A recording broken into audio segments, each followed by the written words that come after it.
ಮಧುರ ಮುರಳಿಯ ಲಹರಿಯಲ್ಲಿ ನಿಂದ ಗೋಕುಲ ನಮ್ಮದಾಗಿಸು. ಶಿವನನು ಪುರಾನುರಣಿಸು ಆ ಕೈಲಾಸವ ಕಣ್ಣ ತುಂಬಿಸು. ಸೌಂದರ್ಯವೆಲ್ಲ ಏಕವಾಗಿ, ಸೌಂದರ್ಯವೆಲ್ಲ ಏಕವಾಗಿ ಮಂದಹಾಸವಾಗಲಿ.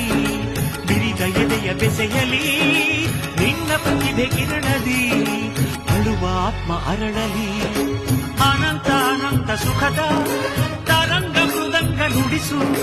ಅಶಾಂತ ವಿಶಾಂತ ಮನದ ವಿರಾಗ ವಿಯೋಗ ತಣಿಸು ತಣಿಸು. ಕಾವ್ಯ ಕಾವ್ಯ ಅಮೃತ ಉಣಿಸು.